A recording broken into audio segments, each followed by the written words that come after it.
দিদি, দিদি, দিদি, আমি পাশ করেছি। আমি গোল্ড মেডেল পেয়েছি। হ্যাঁ, সত্যি? হ্যাঁ, এটা সত্যি ধর তো। পাস করেছিস? ভগবান, ভগবান, আমার প্রার্থনা সফল হয়েছে। এখন থেকে তোকে কি বলে ডাকবো রে? ডক্টর সঞ্জয় বোস? না দিদি, তোর কাছে আমি যা ছিলাম তাই আছি। ছোটদা, তুই পাশ করলি আমাকে কিছু দিবি না? এই, তোকে আবার কি দেবো? তুই আমাকে প্রণাম করবি, বুঝলি? এই, প্রণাম কর। কর না শিলা, এত করে বলছে। আমার সঞ্জয় কত কষ্ট করে লেখাপড়া শিখে ডাক্তার হলো বলতো। আরে দূর বোকা, আমাকে নয় বরঞ্চ দিদিকে প্রণাম কর, যা। জানিস দিদি, আমি না ঠিক করেছি যে গোল্ড মেডেলটা পেলে ওটা তোর গলায় পরিয়ে দেবো, কারণ ওটা তো আমার দিদিরই প্রাপ্য।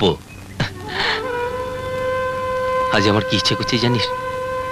সারা পৃথিবীর সুখ নিয়ে এসে তোর পায়ে বিলিয়ে দিই, কিন্তু তোর ভাইয়ের তো অত উপার্জন নেই, তাই আমার দিদির জন্য এই সামান্য উপহার। বাংলার ঘরে ঘরে তোমার মতন দিদি আছে, তাই এখনো এমনি করে গান গেয়ে যেতে পারে আমাদের মতো আছে যত বোন ভাই। দিদি, ও দিদি। মালা, এই শিলা, শিলা, শিলা, এই নে, ধর ধর। কি আছে এতে কাজল দি? খুব ভারী যে। আনাজ তরকারি আছে, মাছ আছে, আর এই নে মিষ্টি। হঠাৎ মিষ্টি? তুই না বললে কি হবে? নার্সেরা সবাই জেনে গেছে তোর ভাই ডাক্তারিতে গোল্ড মেডেল নিয়ে পাশ করেছে। তোকেই তো খুঁজছিল, খেতে চাইছে। কত ফরমাস, ফিশরলি, মাংস, ফ্রাইড রাইস, আরো কত কি। আমার দিদির কি টাকার গাছ আছে? আমিও তো সে কথা বলছিলাম, কিন্তু শুনছে কে? তুমি সব করলে কাজল দি? হ্যাঁ, করলাম। কতটুকু থেকে আমার কাছে আছিস, তবে কিন্তু আধা আধি, অর্ধেক তোর অর্ধেক আমার। এই যে ডাক্তার বাবু, এবার তো নিজে নিজে রোজগার করতে পারবি। দিদির বিয়ের কথাটা এবার ভাবো। দিদি, দিদি মানে বিয়ে করে শ্বশুর বাড়ি চলে যাবে? যাবে, সব মেয়েরাই যায়। আমাদের পোড়া কপাল। না রে সঞ্জয়, ভাবিস না। আজ পাশ করলে কি কাল রোজগার করা যায়? আমার সঞ্জয় কি টাকা রোজগার করবে বলে ডাক্তারি পাশ করেছে? সঞ্জয় গরিবদের ডাক্তার হবে, এই গ্রামে সে গ্রামে ঘুরবে, যারা ওষুধ পায় না তাদের ওষুধ দেবে, যারা চিকিৎসার অভাবে অকালে চলে যায় আমার সঞ্জয় তাদের পাশে গিয়ে দাঁড়াবে। তাই না সঞ্জয়?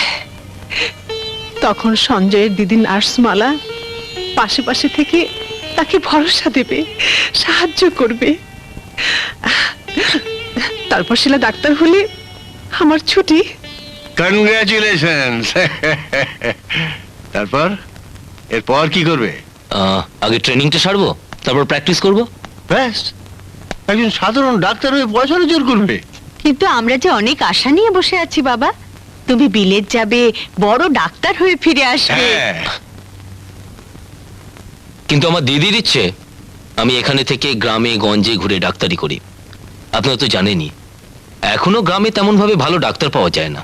তোমার এই কথাটা আমি মানতে পারলাম না সঞ্জয়। তবে হ্যাঁ, আমাদের দেশে এখনো কিছু স্বার্থপর গার্জিয়ান আছেন যারা নিজের ভাইকে বা সন্তানকে দিয়ে রোজগার করানোর জন্য লেখাপড়া শেখায়, তারপর পাশ করে গেলেই একটা চাকরিতে ঢুকিয়ে দিয়ে নিজে পায়ের ওপর পা তুলে বসে বসে আরামে দিন কাটায়। আমার মনে হয় আমার দিদিকে চিনতে আপনারা ভুল করেছেন। আমার দিদি আমার জন্য সবকিছু করতে পারে। যদি তাই হয় তাহলে তোমার দিদিকে বলো যে তুমি বিলেতে গিয়ে পড়াশোনা করতে চাও। হ্যাঁ, আর তোমার দিদি যদি সত্যি সত্যি তোমার ভালো চান, মঙ্গল চান, তাহলে তো বিলেত পাঠাবার ব্যবস্থা করবে। হ্যাঁ, আর তা যদি না পাঠান, তাহলে আমরা বুঝবো যে শুধুমাত্র নিজের স্বার্থের জন্য আর টাকা রোজগারের জন্য তোমাকে তিনি লেখাপড়া শিখিয়েছেন। আমি আপনাদের প্রমাণ করে দেব যে আমার দিদি মানুষ হিসেবে কত বড়। হ্যাঁ, বিলেত আমি যাবই, অন্তত আমার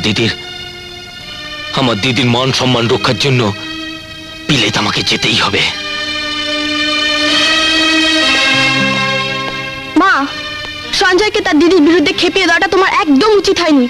তুমি তো জানো যে উনি বিলেত যাওয়ার খরচটা কিছুতেই দিতে পারবেন না। আরে আমি দেবো। ও দিদি যদি খরচা দিয়ে বিলেত না পাঠাতে পারে তো আমি সব খরচা দিয়ে ওকে বিলেত পাঠাবো।